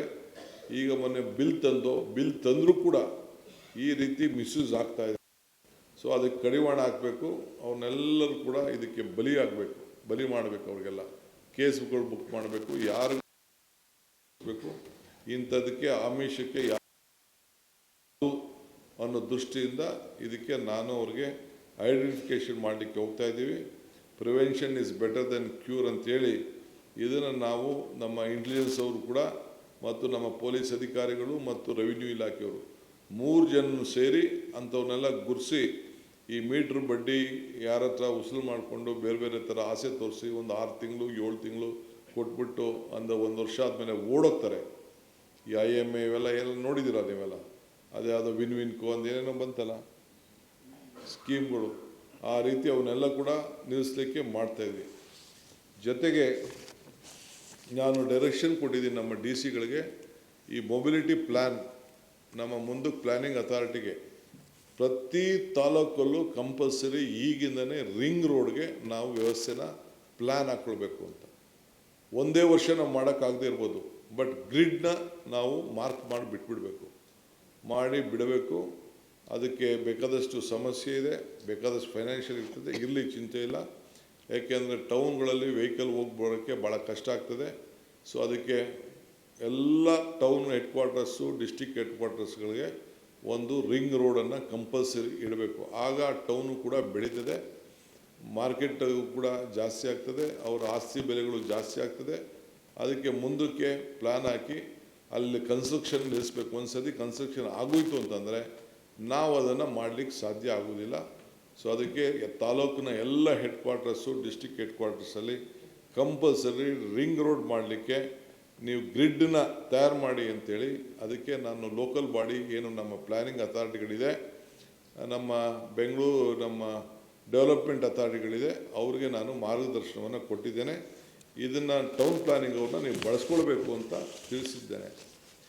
ಇದಲ್ಲದೆ ಗಾಂಜಾ, ಡ್ರಗ್ಸ್ ಇವೇನಿದೆ ಇದಕ್ಕೂ ಕೂಡ ಭಾಳ ಹುಷಾರಾಗಿರಬೇಕು ಅಂತ ಹೇಳಿದ್ದೇನೆ. ಈಗಲೇ ನಮ್ಮ ಪೊಲೀಸ್ ಅಧಿಕಾರಿಗಳು ಒಳ್ಳೆ ಕೆಲಸ ಮಾಡಿದ್ದಾರೆ. They have done there best. ಇಡೀ ದೇಶಕ್ಕೆ ಕಂಪೇರ್ ಮಾಡಿದ್ರೆ ನಮ್ಮಲ್ಲೇ ಹೈಯೆಸ್ಟ್ ಈ ಡ್ರಗ್ಸ್ನೆಲ್ಲ ಹಿಡಿದಿರೋಂಥದ್ದು. ಆದರೂ ಕೂಡ ನಾವು ಭಾಳ ಹುಷಾರಾಗಿರಬೇಕು. ವಿವಿಧ ರೀತಿಯಿಂದ ಕಾರ್ಡ್ಗಳಲ್ಲಿ ಹಾಕ್ಬಿಡೋದು, ತರೋದು, ಮಾಡೋದು, ಇದನ್ನು ಕಳಿಸೋದು ಇವೆಲ್ಲ ಕೂಡ ಇದ್ದಾರೆ. ಭಾಳ ಪೆಡ್ಲರ್ಸ್ ಇದ್ದಾರೆ. ಕಾನೂನಲ್ಲಿ ಬೇಕಾದಷ್ಟು ಅವನ್ನೆಲ್ಲ ಹೊರಗಡೆ ಕಳಿಸ್ಬೇಕು ಅಂತ ಆ ಟ್ರಯಲ್ ಕೇಸೆಲ್ಲ ಆಗಬೇಕಾಗಿದೆ. ಸೊ ಅದಕ್ಕೆ